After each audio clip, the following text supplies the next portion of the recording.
आज पढ़ना है इम्पल्स। इम्पल्स अर्थात झटका। झटका क्या होता है? ठीक है, जैसे मान लीजिए कोई यहाँ बात कर रहा है, हम जाए हुसड़ के कंटाप मार दें, ठीक है, तो हुसड़ के अगर कंटाप मार दें, हाँ ठीक है, तो क्या होगा कि हमारे हाथ द्वारा एक जोरदार फोर्स अप्लाई किया जाएगा for a very short interval of time. इसी को कहा जाता है झटका अर्थात इम्पल्स। आई बात समझ में? जैसे कील ठोकते हैं, ठीक है, कील है, कील ठोकते हैं, तो कील ठोकते हैं तो क्या होता है, हथौड़ी कील के ऊपर गिरी, हथौड़ी, ठीक है, हथौड़ी जो है मान लेते हैं कील है, इसके ऊपर गिरी तो मतलब जोरदार फोर्स लगता है, लेकिन for the very short interval of time, ठीक है। तो अब यहां भी एक समस्या है, अगर धक्का दे दे के किसी चीज को आगे बढ़ाएं, झटका दे दे के किसी चीज को आगे बढ़ाएं, that is called linear impulse, जैसे कील में होता है ना। ओके, कंटाप मारने में कौन सा इम्पल्स है? Angular impulse. बंदा घूम जाता है ना, अगर साउथ की मूवीज देख लो तो पूरा पूरा बॉडी घूम जाएगा, ठीक है। तो एंगुलर इम्पल्स समझे आप? जब किसी चीज पे झटका इस प्रकार से लगाया जाए कि बॉडी घूम जाए तो उसे बोलते हैं एंगुलर इम्पल्स, ठीक है। ये अलग बात है कि इस चैप्टर में हम सिर्फ लीनियर इम्पल्स ही पढ़ेंगे। लीनियर इम्पल्स समझ गए ना, झटका देने से बॉडी को आगे बढ़ाना है, जैसे कील वाले केस में मैंने आपको पढ़ाया अभी अभी, ठीक है, कि कील है, हमने फोर्स लगाया तो कील धंस जाएगी, और फोर्स लगाएंगे और धंस जाएगी, ठीक है। तो क्लियर हो गया इम्पल्स क्या होता है। तो इम्पल्स दो भांति का पढ़ना है, दो प्रकार का, एक लीनियर और एक एंगुलर। इस चैप्टर में पढ़ना है लीनियर इम्पल्स, और रोटेशनल डायनामिक्स जब पढ़ेंगे तो पढ़ेंगे एंगुलर इम्पल्स, ठीक है। बात समझ में आ रही है? तो लीनियर इम्पल्स और एंगुलर इम्पल्स। केवल इम्पल्स शब्द जब यूज किया जाएगा तो आप उसको क्या कहेंगे, क्या समझेंगे? लीनियर इम्पल्स ही समझेंगे। क्लियर हो गया? तो पहली चीज मैंने क्लियर किया, क्या इम्पल्स क्या है। इम्पल्स अर्थात झटका, ठीक, सिंपल डेफिनेशन में। और ये नहीं कि अभी इम्पल्स कोई डिफाइन करने के लिए कहे तो तुम लिखो इम्पल्स इज झटका, ये नहीं लिखा जाएगा, ठीक है। बाय द वे मैं आपको फिजिकल सिग्निफिकेंस बता रहा हूं कि इम्पल्स है क्या। तो इम्पल्स एक प्रकार का झटका होता है।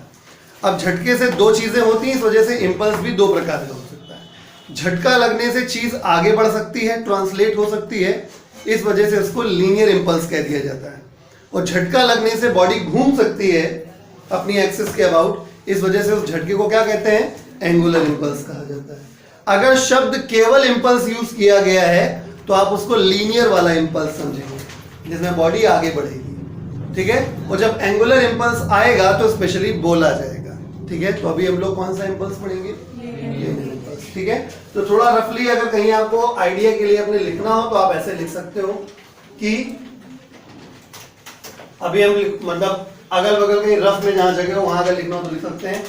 Impulse means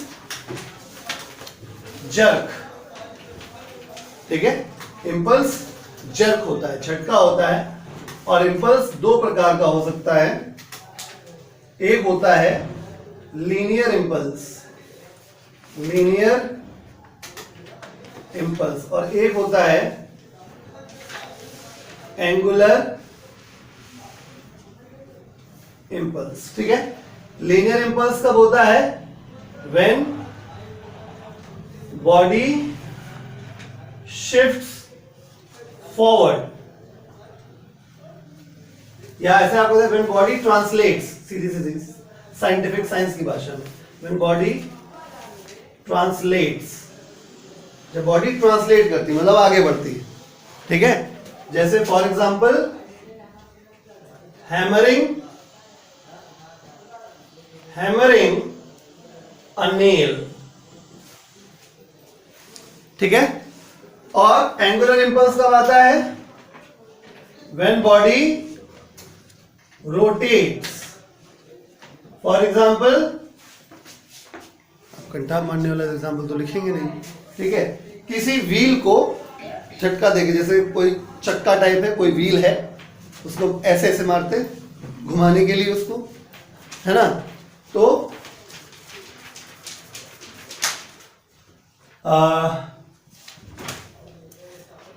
pushing the wheel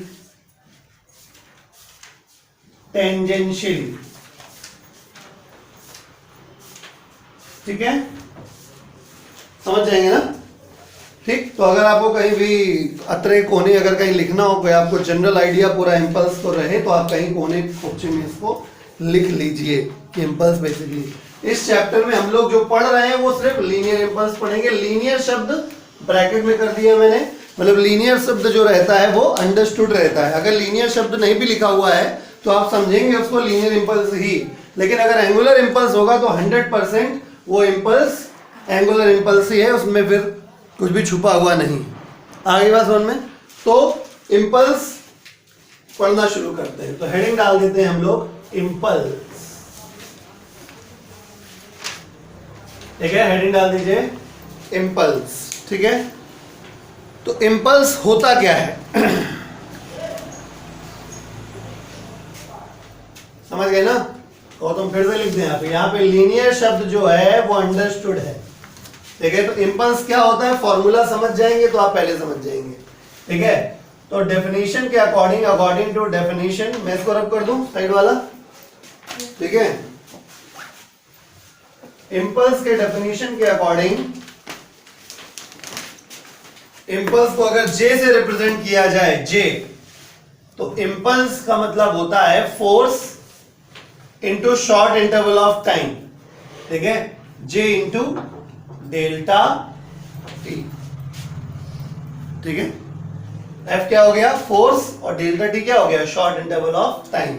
यानी अगर हमसे कोई पूछे कि इम्पल्स की डेफिनेशन क्या होगी तो हम कहेंगे impulse is defined as the product of force applied on the body and the time of contact, ठीक है।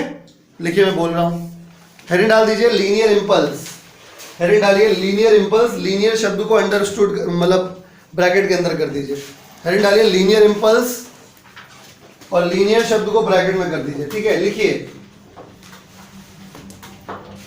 द प्रोडक्ट ऑफ फोर्स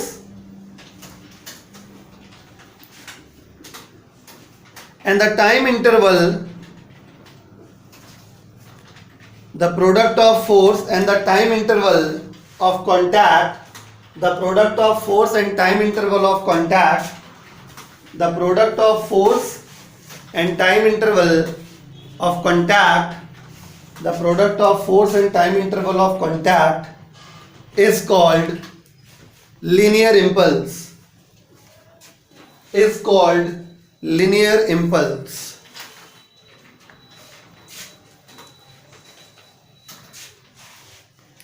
ठीक है। तो अकॉर्डिंग टू डेफिनेशन लिख के फिर फॉर्मूला लिख दीजिएगा। चलिए आगे समझते हैं। माय डियर, पहली बात, फोर्स एक वेक्टर क्वांटिटी है ना। टाइम एक स्केलर क्वांटिटी है। वेक्टर इनटू स्केलर हमेशा एक वेक्टर ही आता है, यानी इम्पल्स भी एक क्या हो जाएगी वेक्टर क्वांटिटी हो जाएगी। तो इम्पल्स एक वेक्टर क्वांटिटी है। यूनिट की बात कर लिया जाए अगर, तो अगर मैं एसआई यूनिट की अगर बात करूं, तो अगर मुझे एसआई यूनिट इम्पल्स का चाहिए तो SI unit of force Newton में एसआई यूनिट ऑफ टाइम यानी सेकंड से मल्टीप्लाई कर देंगे, तो Newton into second is SI unit of impulse. आगे बात समझ में, ठीक है। तो दो चीजें, मतलब डेफिनेशन से फॉर्मूला क्लियर हो गया, फॉर्मूले से ये क्लियर हो गया कि इम्पल्स एक वेक्टर क्वांटिटी है, फॉर्मूले से ये भी क्लियर हो गया कि इम्पल्स का एसआई यूनिट क्या होता है न्यूटन सेकंड होता है। आगे बात समझ में,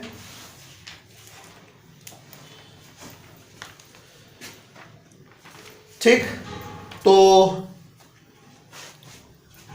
एक बात और, इस फॉर्मूले को देख के एक बात क्लियर हो रही है कि बॉडी पर फोर्स, देखो फिर से मैं वही बात कहूंगा वेक्टर वाली। देखिए डेल्टा टी टाइम इंटरवल जो होता है वो हमेशा पॉजिटिव होता है, टाइम कभी पीछे तो आता नहीं है, तो डेल्टा टी की वैल्यू हमेशा प्लस में होगी। तो अगर किसी वेक्टर में किसी पॉजिटिव से मल्टीप्लाई करते हैं तो जो नई क्वांटिटी आती है वो भी उसी डायरेक्शन में आती है, राइट। तो इसका मतलब ये हुआ कि इंपल्स की भी डायरेक्शन वही रहेगी जो डायरेक्शन किसकी होगी फोर्स की। यानी बॉडी पर इंपल्स अगर पूछा जाए कि बॉडी पर जो इंपल्स लगा उसकी दिशा किस तरफ है, तो आप कहोगे जिस तरफ उस पर फोर्स लगा है। आइए बात समझ में, स्टार बना के लिखिए। लिखिए the direction of impulse acting on the body, the direction of impulse acting on the body is the same, the direction of impulse acting on the body is the same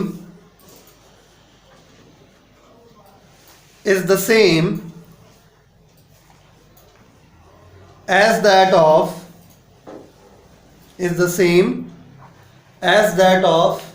the direction of force acting on it, as that of the direction of force acting on it, as that of the direction of force acting on it. मैंने बोला है the direction of impulse acting on the body is the same as that of the direction of force acting on it. सही तो बोला है।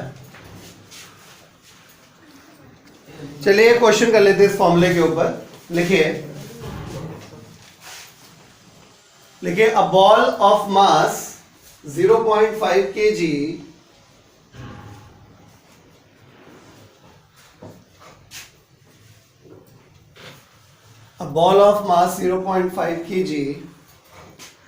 falls vertically on a horizontal floor,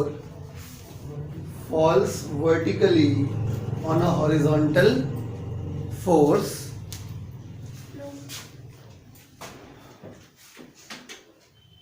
ठीक है, full stop. Horizontal force लिखा है, floor लिखा, floor, हाँ हॉरिजॉन्टल फ्लोर, ठीक है। A ball of mass 0.5 kg falls vertically on a horizontal floor, full stop. If it bounces back after being in contact, if it bounces back after being in contact, if it bounces back after being in contact with the floor for 0.01 second,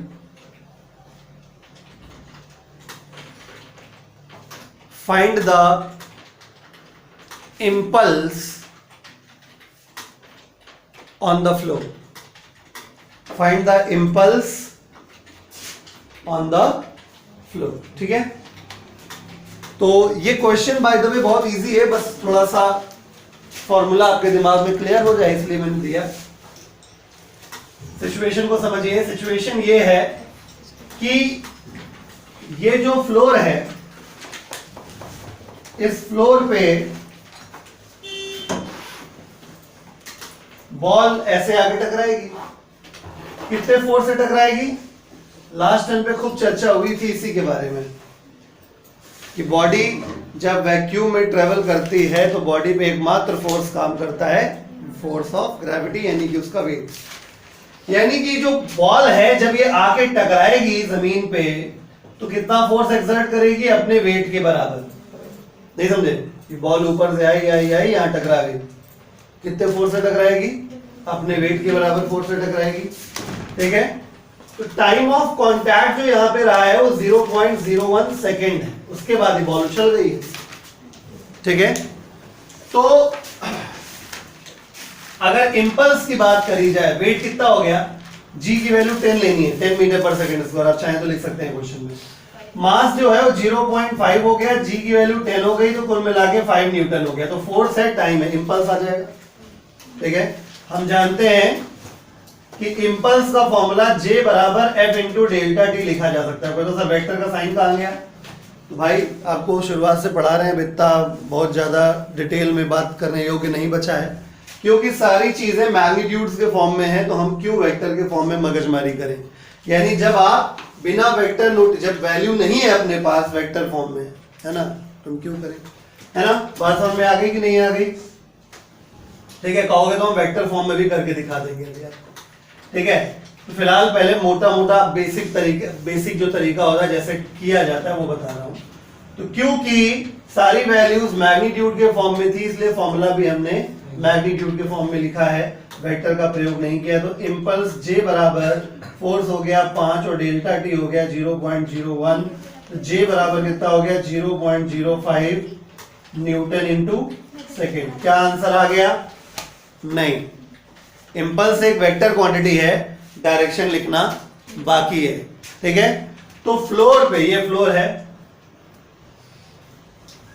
ठीक है, ये जो force लगा है, ball ने जो force लगाया ये किसके ऊपर लगा है? ये फ्लोर के ऊपर लगा है।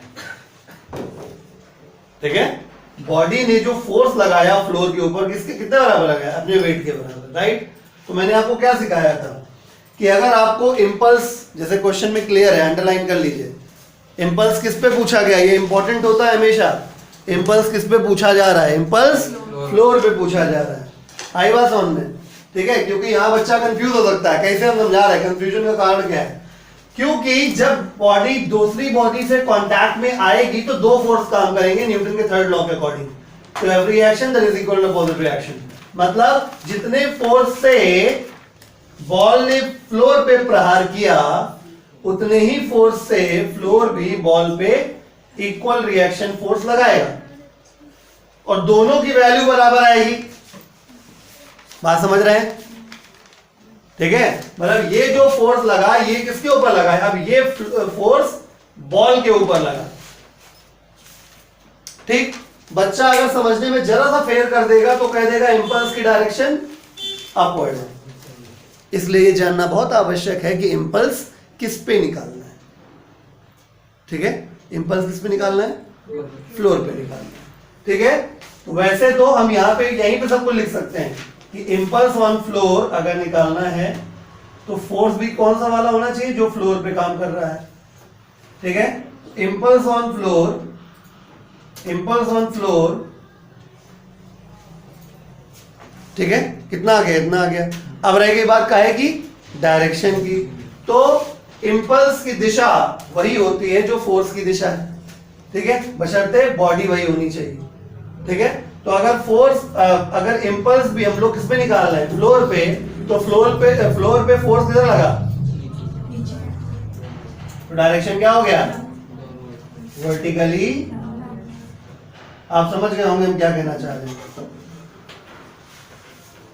ठीक है, अगर आपको फ्लोर पे इंपल्स निकालना है, ठीक है, तो आपको ये देखना होगा कि फ्लोर पे फोर्स किधर लगा, उधर ही इंपल्स आ जाएगा।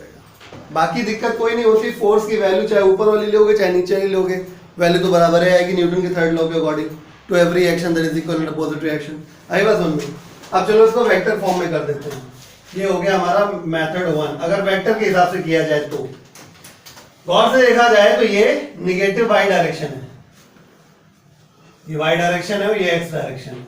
ठीक है ना, तो यहाँ पे बॉल ऐसे आ रही है, समझिएगा। अगर हम जे के हिसाब से काम करें तो जे बराबर F vector dot delta T हुआ। तो अगर फ्लोर पे आप निकालना चाहते हो तो फोर्स भी फ्लोर पे लगने वाला लेना पड़ेगा।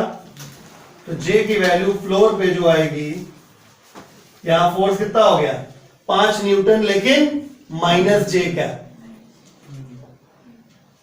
क्योंकि ये जो फोर्स लग रहा है वो नीचे की तरफ लग रहा है, माइनस जे क्या, तो ये आपका 5 माइनस 5 क्या हो गया? जे का। और टाइम तो खैर कोई दिक्कत ही नहीं, टाइम कितना है? 0.01। तो समझ गए ना, कितना हो गया? माइनस का 0.05 जे कैप, बाकी यूनिट वही है न्यूटन सेकेंड। तो माइनस जे कैप क्लियर कर रहा है कि वर्टिकली डाउनवर्ड इंपल्स की डायरेक्शन है। बात समझ में आ गई? तो ये वेक्टर के मेथड से है और ये बिना वेक्टर के मेथड से, जिससे करना चाहो उससे कर लो। ठीक है, वेक्टर वाला फिलहाल आपको ज्यादा आसान लग रहा होगा। ठीक है, लेकिन नॉर्मली हम लोग का हिसाब किताब 36 का आंकड़ा रहता है वेक्टर से, इसलिए प्रेफरेंशियल हम इसको कर देते हैं हमेशा। ठीक है, कि J बराबर F इंटू डेल्टा टी से J निकल आएगा सिंपली। और बस इतना देखना है कि इंपल्स किसके ऊपर निकालना है, जिसके ऊपर इंपल्स निकालने के लिए कहा गया उसके ऊपर फोर्स किधर लग रहा है, बस इतना देख लो, वही इंपल्स की डायरेक्शन हो जाएगी। ठीक है, तो सिंपल तुमने F और डेल्टा टी का मल्टीप्लाई कर लिया, ये आ गया। फ्लोर पे इंपल्स निकालना, तो फ्लोर पे बॉल ने फोर्स किधर लगाया, नीचे। फ्लोर पे फोर्स किधर लगा, नीचे, तो इंपल्स भी किधर आएगा, नीचे। बात खत्म हो गई, कॉपी कर लीजिए इसको। अब हम लोग सेकेंड मेथड देखेंगे इंपल्स निकालने का। ये एक सिंपलेस्ट तरीका हो गया फोर्स और टाइम इंटरवल को मल्टीप्लाई करके। अब हम लोग एक फॉर्मूला निकालने जा रहे हैं जो कि न्यूटन सेकेंड लॉ से आता है। ठीक है, बहुत सिंपल तरीका है, आपको समझाते हैं हम। ठीक है, अभी नोट नहीं करना है, बताएंगे कैसे करना है। जैसे देखिए भाई, न्यूटन सेकेंड लॉ अगर आपको याद हो, न्यूटन सेकेंड लॉ आपको याद है, F बराबर delta P upon delta T लिखते थे हम लोग। ठीक है, अगर इसको क्रॉस मल्टीप्लाई कर दिया जाए तो F इंटू डेल्टा टी बराबर डेल्टा पी हो जाएगा। इसका तात्पर्य F इंटू डेल्टा टी अभी अभी तुमने देखा किसके बराबर होता है, J यानी इंपल्स के बराबर होता है। ठीक है, तो J बराबर, इसकी जगह पे J हो गया, J बराबर डेल्टा पी। यस, यानी चेंज इन लीनियर मोमेंटम भी इंपल्स होता है। आई बात की नहीं समझ में? ठीक है, यानी final momentum minus initial momentum कर दीजिए तो इंपल्स, समझ गए? तो और एक चीज देखिए, यहां से एक बात और क्लियर है कि जो डायरेक्शन डेल्टा पी का होगा वही डायरेक्शन इंपल्स का होगा। अलग अलग तरीके से बता रहा हूं। जब फोर्स पता है, ठीक है, तो फोर्स के हिसाब से जब डेल्टा पी का डायरेक्शन पता है तो डेल्टा, वैसे भी डेल्टा पी और फोर्स की डायरेक्शन सेम होती है। हमने जब न्यूटन सेकेंड लॉ पढ़ाया तब बता दिया था। ठीक है, तो लिखिए, हेडिंग डालिए, measurement of linear impulse by using Newton second law. Measurement of linear impulse by using Newton second law. Measurement of linear impulse by using Newton second law.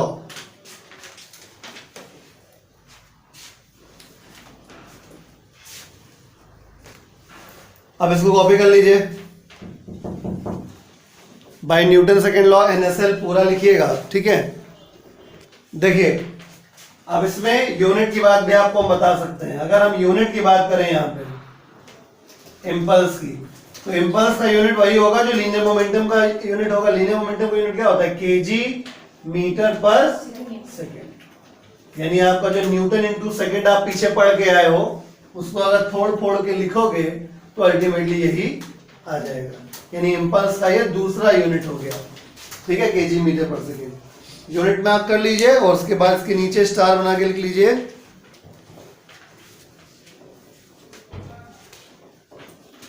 The direction of impulse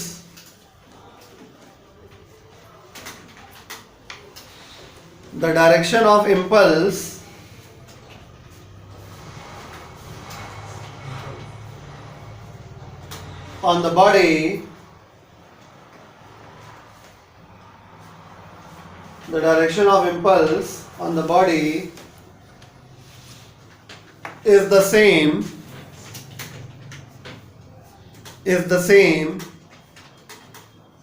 as that of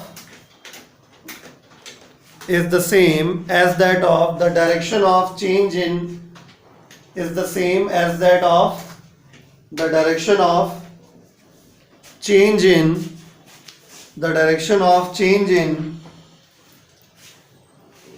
linear momentum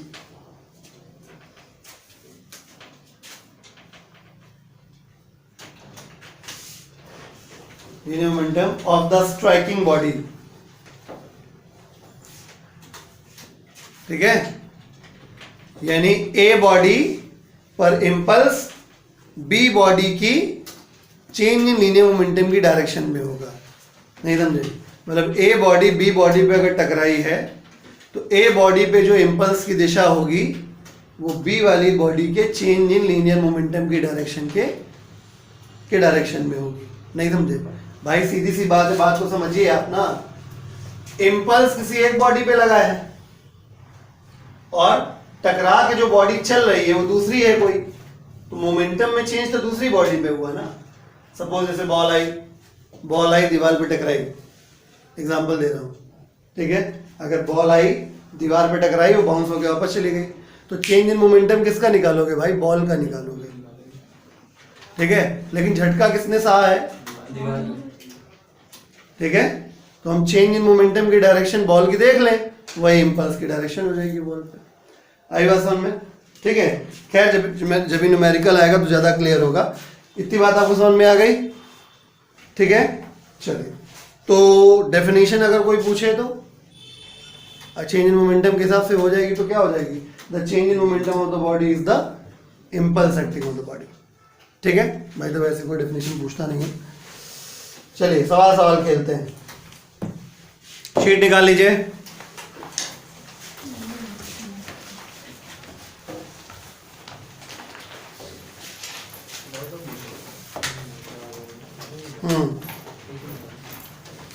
question number 30 करेंगे हम लोग। Question number 30 NCERT का 5.18। Question number 30 NCERT का 5.18। NCERT का 5.18 पांचवें chapter में 18वां सवाल।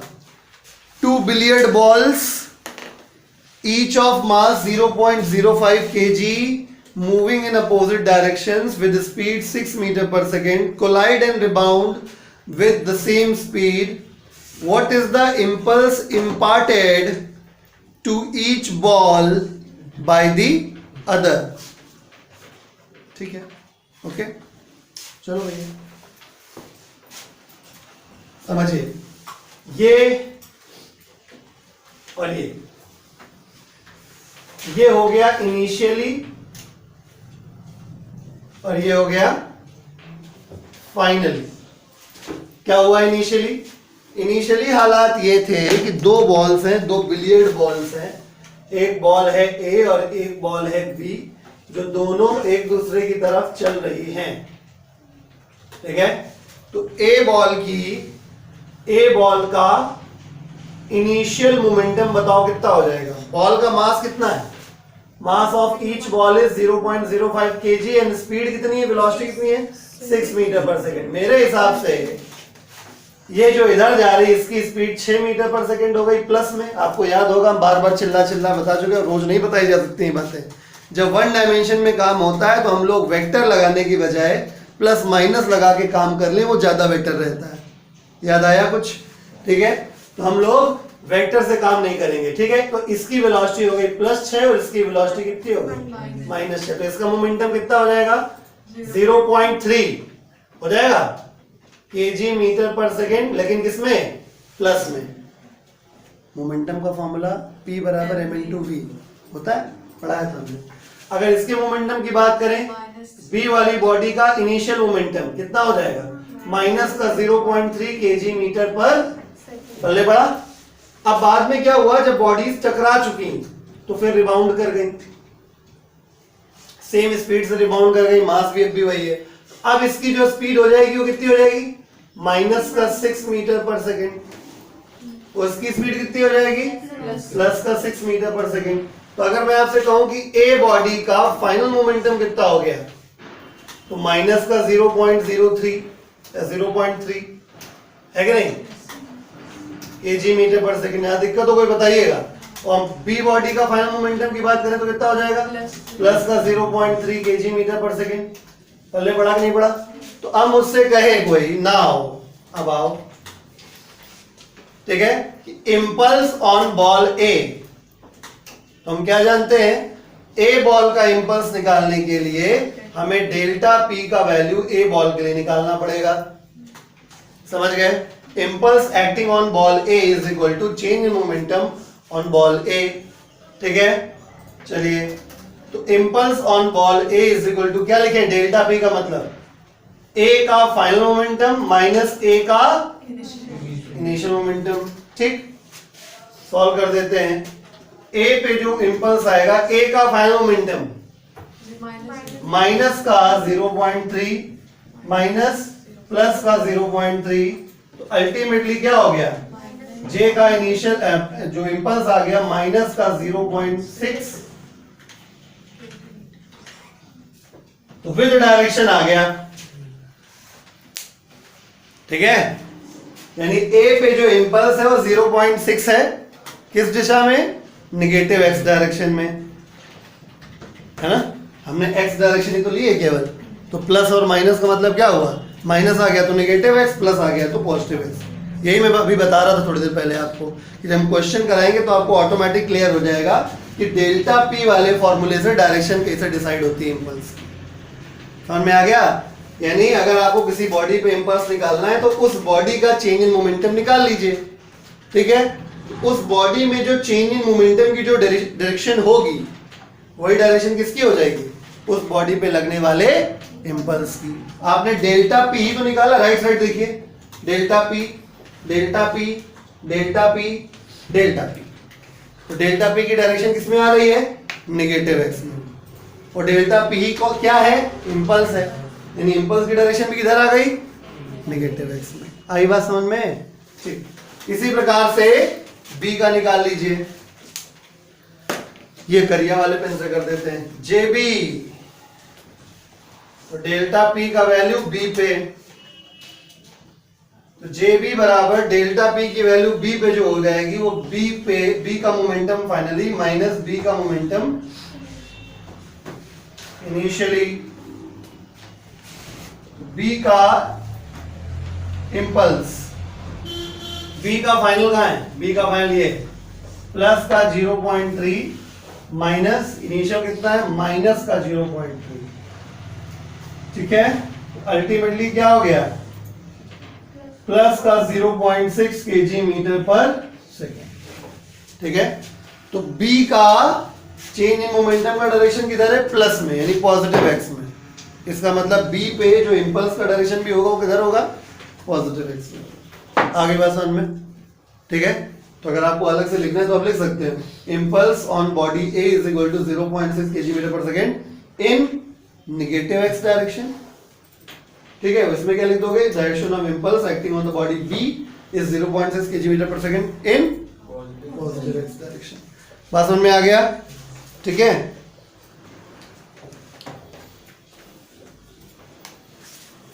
Copy कर लीजिए। चलिए क्वेश्चन नंबर 64 करेंगे अब। ये नूतन का क्वेश्चन है, नूतन बुक का क्वेश्चन है। क्वेश्चन नंबर 64 है, इसमें लिखा गया है A hammer of mass, बहुत ध्यान से पढ़िएगा इस क्वेश्चन में। A hammer of mass 1 kg moving with a speed of 10 meter per second strikes the head of a nail of negligible mass and drives it 10 centimeter into a block, ठीक है, block of wood. Find A part है acceleration during the impact, B part है time interval of impact और C part है impulse. ठीक है, शुरू करते हैं। सबसे पहली बात कि जो हथौड़ा है उसकी इनिशियल वेलोसिटी है अपने पास, है ना? यानी जो कुछ भी दिया है ये हथौड़े के लिए दिया हुआ है, यानी फॉर हैमर। देखिए बहुत ध्यान से, क्योंकि इसी में जवाब छुपा हुआ है। फॉर हैमर, हैमर के लिए बताया गया कि हैमर की फाइनल वेलोसिटी 0 हो जाएगी जब 10 सेंटीमीटर कील अंदर धंस जाएगी, तो हैमर भी रुक जाएगा और सुई भी रुक जाएगी, कील भी रुक जाएगी। इनिशियली हैमर जो आ रहा था कितनी स्पीड से आ रहा था, 10 मीटर पर सेकेंड की स्पीड से आ रहा था। ठीक है, कितना अंदर हैमर ने कील को ठोक दिया, यानी हैमर और कील साथ साथ चले होंगे ठोकने के दौरान, है ना? तो इतना टाइम लगा, इतना डिस्टेंस अंदर ट्रेवल हुआ। S बराबर 10 सेंटीमीटर, 10 सेंटीमीटर बोले तो 0.1 मीटर हो गया। ठीक है, मैंने आपको चिल्ला के एक बार कहा था कि जब स्पीड बदले तो बिना एक्सेलरेशन निकाले तुम्हारा काम चलेगा नहीं, ये बात ध्यान रखना, चाहे पूछा कुछ भी गया हो तुमसे। By the way A part में एक्सेलरेशन पूछा गया था, ये केवल क्वेश्चन के इजी होने की निशानी है और कोई बात नहीं। ठीक है, तो ए पार्ट में एक्सेलरेशन पूछा गया तो फॉर्मूला लगा देते हैं क्या, v² = 2 v की वैल्यू 0 हो गई, 0 का स्क्वायर इक्वल टू 10 का square plus 2 times of a निकालना है। s की वैल्यू 0.5 सॉल्व कर लेंगे, a का वैल्यू माइनस का 500 मीटर पर सेकंड स्क्वायर आ गया, आना भी चाहिए था। b पार्ट करते हैं। टाइम ऑफ इम्पैक्ट, कितनी देर ये कार्यक्रम हुआ, कितनी देर झटका लगा उसको, तो v बराबर u प्लस 80 लगा देते हैं। v0 है, u का वैल्यू 10 है, a का वैल्यू -500 है और t निकालना। तो टाइम इंटरवल जिसको आप डेल्टा t भी कह सकते हो, ठीक है। अभी चलो t लिख दे रहे हैं। तो t बराबर कितना आ गया आपका 0.02 सेकेंड आ गया। इसी को आप डेल्टा t कहते हो इंपल्स की भाषा में, जितनी देर तक दोनों चीजों के बीच में कांटेक्ट रहा, ठीक है। अच्छा, अब बात आती है सी पार्ट, इंपल्स निकालने की, जे, ठीक है। तो माय डियर, तुम्हें जो जानकारी है वो सब हैमर के बारे में है, ठीक है। पहली चीज, आप हैमर का मास नहीं दिया गया, ठीक है। दिया गया क्या? 1.0। अच्छा, 1 kg दिया हुआ है, तो एक तरीका ये भी हो गया, ठीक है। लेकिन हम डेल्टा पी वाले से निकालने में इंटरेस्टेड हैं, ठीक है। एफ वाले से तुम खुद निकालना, ठीक। हम डेल्टा पी वाले की बात करें तो इंपल्स निकालने के लिए अगर हम हैमर के इंपल्स की बात करते हैं, है ना, H, impulse of hammer is equal to final momentum of hammer minus initial momentum of hammer, ये तो हुआ, ठीक है। तो हैमर पे impulse equal to final momentum of hammer 0 हो गया, हैमर अल्टीमेटली रुक गया। गलत तो नहीं कह रहे, ठीक है भाई। तो हम विश्वास नहीं हो रहा है तो 1 into 0 कर लो, m into v minus m into u होगा। ये u कितना था? u था 10। नहीं समझे? हैमर की फाइनल वेलोसिटी 0 है, इनिशियल वेलोसिटी 10 थी। तो impulse of hammer is equal to 0 minus 10, यानी हैमर का जो इंपल्स हो गया माइनस का 10 kg मीटर पर सेकेंड। आई बात समझ में? कॉपी कर लीजिए।